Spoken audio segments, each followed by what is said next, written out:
सर्वप्रथम दुनिया में मानवता का संदेश देने वाले तथागत बुद्ध आज जिनका हम दीक्षा दिवस मना रहे हैं, सम्राट अशोक उनको नमन, सभी संतों महापुरुषों को नमन, आधुनिक भारत के निर्माता बाबा साहब डॉक्टर अम्बेडकर जी को नमन, सम्मानित मन पूज्य भक्ति जी और सभी आज आए हुए प्रबुद्ध महिला और प्रबुद्ध नागरिक।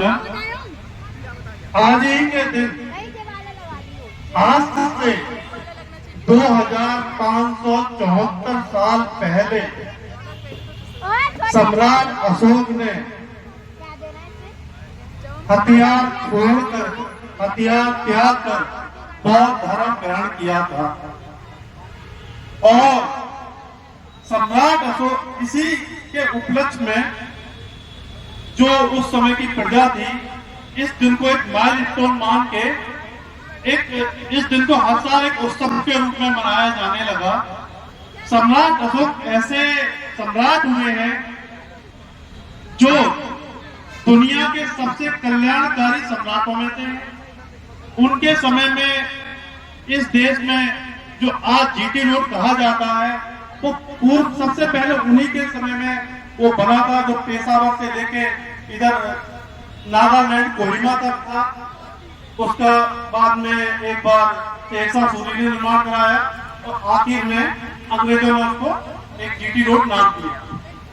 उन्हीं सम्राट अशोक ऐसे शासक हुए जिन्होंने अपनी प्रजा के लिए राज्य के दरवाजे खोल दिए थे। कोई भी भूखा नहीं था, किसी भी तरह का अभाव नहीं था, सभी स्वस्थ थे। भारत के इतिहास में पहले सम्राट थे जिसके राज्य में जानवरों के लिए, पशुओं के लिए चिकित्सालय। इससे पहले और बाद वाले इतिहास में भी पशुओं के चिकित्सालय का कहीं वर्णन नहीं मिलता है। सम्राट अशोक ने कुएं खुदवाए, नहर खुदवाए, सराय बनवाए, पेड़ लगवाए, यानी कि लोक कल्याणकारी राज्य की जो परिकल्पना है वो सम्राट अशोक के शासन में एज इट इज मिलती है। हमारे बीच में महेश गौतम जी आ चुके हैं, उनसे अनुरोध करता हूँ पुष्पांजलि अर्पित कर लें। जब अब हम आ जाते हैं 2500 साल बाद, जब बाबा साहब डॉक्टर अम्बेडकर जी ने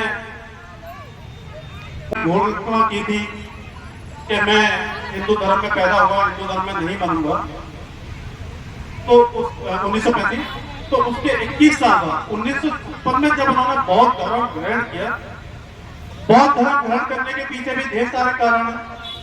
बाबा साहब जैसा विद्वान तो देश में हुआ ही, उन्होंने सभी धर्मों का अध्ययन किया, इस निष्कर्ष पे पहुंचे कि इन सभी धर्मों का मूल तो जो भारतीय धर्म है या भारत में पनप रहे हैं वो बौद्ध धर्म है। ये कहीं ना कहीं बौद्ध धर्म से जुड़े हुए की शिक्षाएं बौद्ध धर्म से ही ली गई। तो जब 14 अक्टूबर 1956 को बाबा साहब ने बौद्ध धर्म ग्रहण किया, वो दिन था कि उससे 2500 साल पहले सम्राट अशोक ने बौद्ध धर्म ग्रहण किया। सम्राट अशोक के बौद्ध धर्म के ग्रहण दिन को आज हम अशोक विजय दशमी के रूप में मनाते हैं। और डॉक्टर भीमराव अम्बेडकर जी ने बौद्ध धर्म ग्रहण किया था, उस दिन को हम धम्म दीक्षा दिवस के रूप में मनाते हैं। वो 14 अक्टूबर को आए। सम्राट अशोक के बारे में कहा जाता है कि वो बहुत क्रूर शासक थे। उन्होंने अपने कुछ भाइयों को मार के सत्ता तक पहुंचा दिया।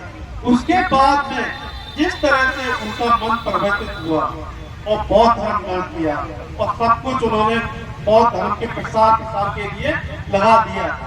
खुद ही लगे अपने बेटे और बेटी को बौद्ध धर्म के प्रसार के लिए पूरे एशिया में भेजा। उस समय तक यूरोप तक रीच नहीं थी भारत के लोगों की, ये एशिया ही सब लगता था। एशिया में पूरे में भेजा और आज जो आपको पूरे एशिया में बौद्ध धर्म मिलता है उसमें सबसे बड़ा योगदान सम्राट अशोक का। सम्राट अशोक इस देश में पता भी नहीं चलता। 18वीं शताब्दी से पहले सम्राट अशोक को बिल्कुल छिपा दिया गया। लॉर्ड कनिंघम जो एक अंग्रेज थे, वो पुरातत्ववेत्ता भी थे। जब वो इस देश में आए तो उन्हें तमाम चीजें देखी, रांची के स्तूप को भी देखा, गया को भी खुदवाया और जगह सारनाथ को भी देखा। जब यहाँ उत्खनन करवाए तो पता चला कि कोई सम्राट भी हुआ है, और सबसे बड़ी बात है कि वो अशोक नाम का है और बौद्ध धर्म को मानने वाला है। लॉर्ड कनिंघम की खुदाई से पहले इस देश में कोई भी सम्राट अशोक को नहीं जानता था। लोग भूल चुके। फिर उन्होंने श्रीलंका के साहित्य का अध्ययन किया, तिब्बत के साहित्य का अध्ययन किया और देखा ये देश तो पूरा सम्राट अशोक का शासन रहा है। सम्राट अशोक ने इसको बौद्ध में किया है। सम्राट अशोक के शासन में इस देश में 84,000 बुद्ध विहार चलते थे, 4 यूनिवर्सिटियां चलती थी। जब प्रतिक्रांति हुई बुद्ध मित्र संघ द्वारा, तो उन बुद्ध विहारों को या तो मिट्टी द्वारा ढक दिया गया या उन्हें हिंदू मंदिरों में परिवर्तित किया गया। पहले कुछ मुस्लिमों ने भी उनको बुद्ध विहारों को परिवर्तित करके अपनी मस्जिदों में परिवर्तित कर लिया, यानी कि वो कहीं कहीं नजर ही नहीं आ रहे थे। लेकिन यहाँ पे मिलता था कि 84,000 बुद्ध विहार, 4 यूनिवर्सिटियों के अवशेष तो मिले, पाटलिपुत्र, नालंदा, तक्षशिला, विक्रमशिला, ये सब मिलते। नालंदा यूनिवर्सिटी का तो भी पुनः उत्खनन भी हुआ, उसको इतिहास में उसी नाम को स्थापित किया जाए तो सरकार द्वारा पुनः बनवाया भी जा रहा है। तो सम्राट अशोक का जो शासन है, सम्राट अशोक एक ऐसा राजा है जिसने अपनी प्रजा को शिक्षित करने के लिए भी पूरे मन से काम किया। ऐसा राजा, ऐसा शासन उसके बाद में आपको भारत के संविधान लिखने के बाद ही मिलता है, तो पूरी तरह शासन सम्राट अशोक के बाद में, यानी कि ये 2000 साल का कुछ समय है। पूरी तरह का जो धर्मावलंबी शासक हुए हैं वो 500 ईसा बाद का हुए हैं। हर्षवर्धन आखिरी बौद्ध सम्राट है, लेकिन जो वैसी व्यवस्था अशोक के शासन में वैसी कहीं नहीं मिली।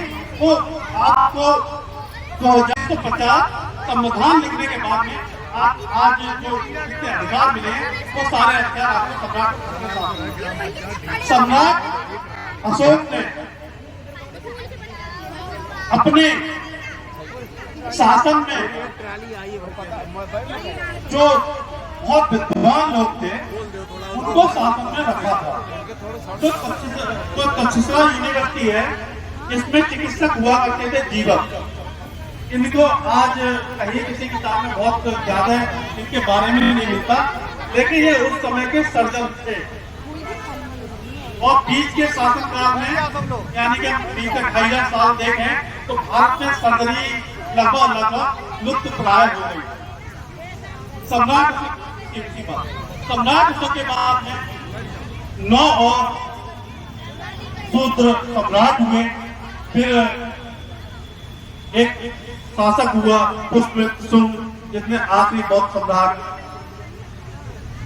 वैदत्त की हत्या की। और उसके बाद में इस देश में बौद्ध धर्म का धीमे धीमे क्षीण होने लगा और दूसरे धर्म उठने लगे। इन धर्मों को दोबारा, बौद्ध धर्म को इस देश में दोबारा स्थापित करने का काम हमारे पूज्य, परम पूज्य बोधिसत्व बाबा साहब डॉक्टर भीमराव अम्बेडकर ने 14 अक्टूबर 1956 को बौद्ध धर्म ग्रहण करके किया है। निश्चित रूप से हम बौद्ध बाबा साहब के मानने वाले हैं, तो हमें बौद्ध धर्म के रास्ते पे चलना चाहिए, अपने इतिहास में चलना चाहिए, अपनी जड़ों की ओर चलना चाहिए। इसी के साथ मैं बात समाप्त करूंगा। जय भीम, जय सम्राट अशोक, जय संविधान, जय भारत, नमो बुद्धाय।